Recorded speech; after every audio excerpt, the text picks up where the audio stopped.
Happy Halloween, everybody. I hope you're watching something scary, wearing some fun costumes, and having some nice treats. As for yours truly, well, once again, we're closing the Halloween season by opening up an old case. That being the holiday killings that started in Batman The Long Halloween. As today, we cover last year's Batman The Long Halloween special, in the last chapter of the Long Halloween series. And before someone comes up and says, "Wait, Biz, you fool, you have forgotten to cover the prequel Batman Haunted Night, or the sequel Dark Victory, or the spin-off Catwoman Roman Holiday." Yeah, no, they're not actually part of the Long Halloween line. In fact, the one for both the adaptation that came out last year, or Matt Reeves' The Batman, DC and Warner Bros. Probably wouldn't rebrand them in making them part of the Long Halloween line, even though they originally weren't supposed to. Yes, Dark Victory was a sequel, and yes, the events of Roman Holiday were partially caused by the events of Long Halloween, but they were meant to be their own thing, and don't even take place on any holiday, especially Halloween.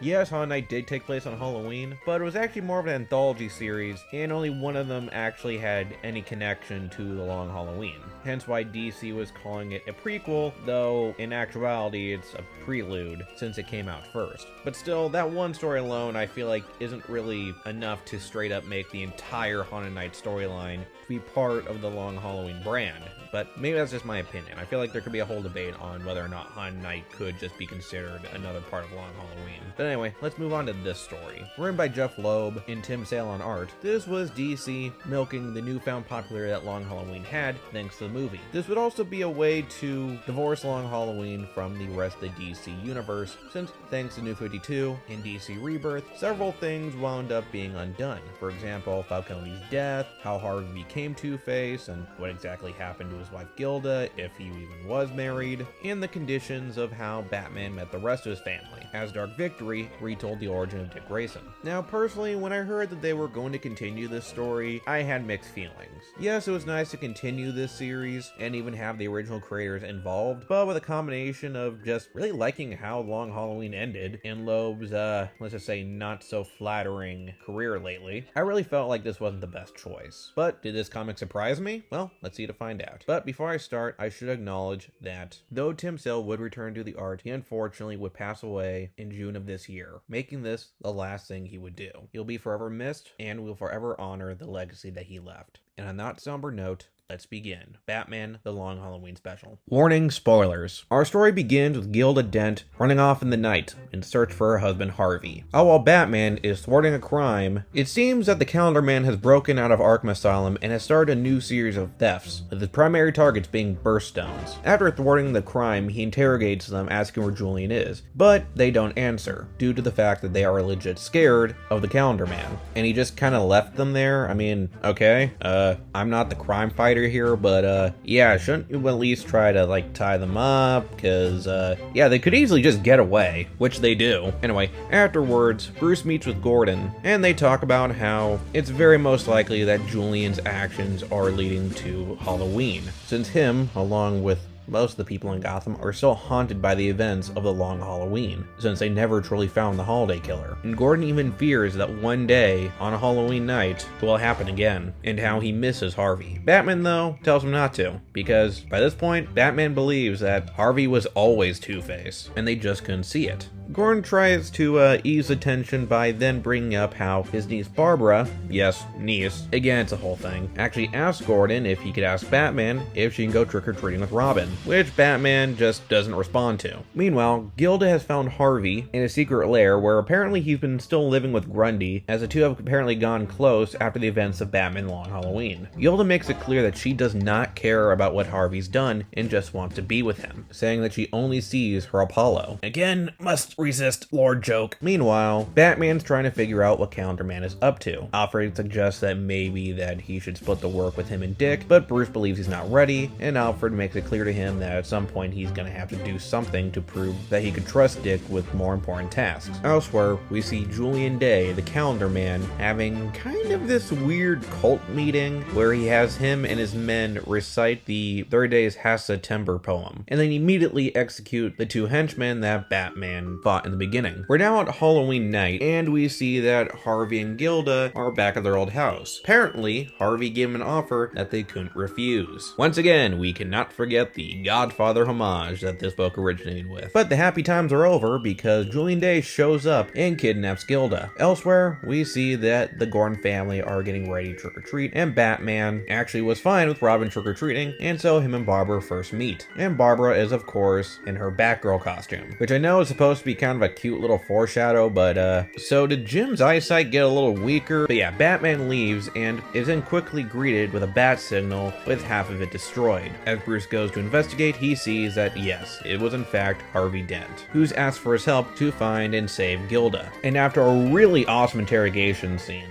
where Julian is trying to get a confession from Gilda for what she did, Batman comes in dressed up like Harvey Dent, dressed up like one of Calendar Man's henchmen, and though I'll let you read for yourself of what exactly happens afterwards, it just leads to a crazy ass rescue mission, where Grundy shows up, takes out some bad guys, Gilda's strapped to a bomb, and Grundy sacrificed himself to save them both. Harvey and Gilda escape to parts unknown, Calendar Man's defeated, and Batman narrates about how he knows that Calendar Man attacked Gilda because he knew her secret and that he might know now too, ending with promises that we would continue. But unfortunately, with the loss of Tim Sale, that's very doubtful. This comic was okay. It definitely wasn't a bad comic, but it didn't feel like a comic that needed to happen. And it really does feel like Loeb was kind of half-assing it in this part. The romance between Harvey and Gilda is kind of just meh. Like, I know it's supposed to come off as kind of creepily sweet since they're both psycho killers, but they clearly do love each other in a very innocent way. But yeah,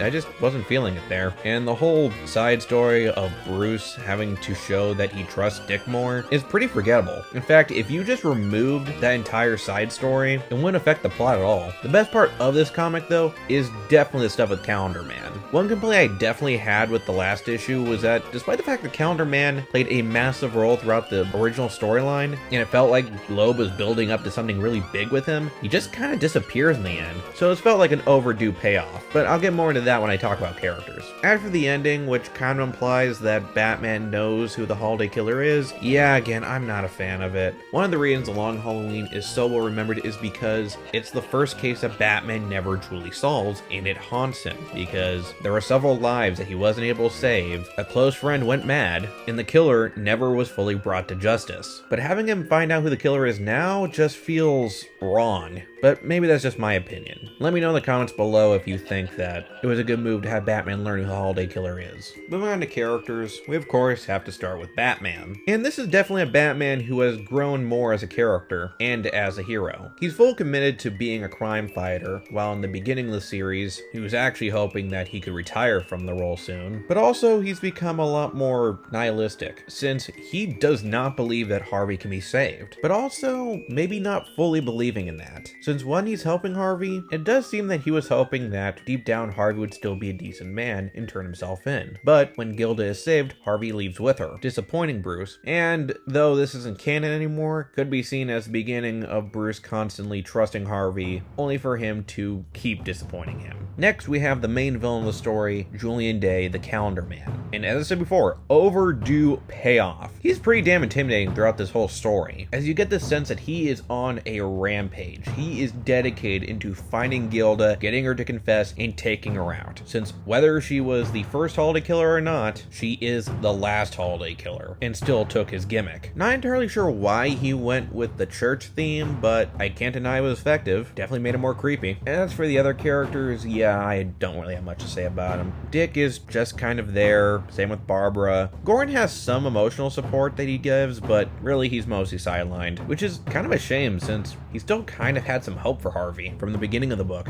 And Grundy is, yeah, he's also just kind of there. He's there to be Harvey's muscle and then later sacrifice himself. But the biggest shock and disappointment to me when it comes to characters is Harvey and Gilda. These two were the emotional weight in the original story, and in here, kind of just meh. Like, I know I already said that, but yeah, they are just meh. And I really shouldn't be feeling meh for these characters, especially since now that we know that Gilda is one of the holiday killers, we should really get into that. But no, we just get this love story that should be interesting, but really isn't. Hell, even the scene where Batman's talking to Harvey, though isn't a bad moment, just feels like it's missing some sort of punch. Like there's still some emotional weight in it, given Batman's side of the story, but for Harvey, it just feels like it's missing something. As for the art, this being the last thing that Tim Sale would work on, definitely showed that he gave his all. The art is one of the best parts of this. Clearly more streamlined as Tim Sale's art evolved throughout the years, but still feels like Long Halloween, down to the dark gothic colors and the designs of the characters. My favorite moment regarding the art has to be the interrogation scene with Calendar Man and Gilda, where it's actually done in black and white, very much akin to whenever the holiday killer striked. If you're a fan of Tim Sale's art, you will not be disappointed. Batman The Long Halloween Special might not be the best Batman comic out there, and I definitely can't say this was a necessary continuation of this series, but I can't say that it wasn't entertaining in some parts. And again, Tim Sale's art is definitely a highlight. So if you're just looking for a fun Batman comic to read, this wouldn't be a bad choice. But if you are someone who wants to see a continuation of Batman The Long Halloween, you may or may not be disappointed depending on what you took out of the original story. Let me know in the comments below what you thought. But yeah, for me, it was just an okay Halloween treat. Thanks for watching. Like, share, subscribe. Next time, much like last year, we will be continuing Jeff Loeb and Tim Sale with the Marvel Color series, this time with Spider-Man Blue. Have a happy Halloween.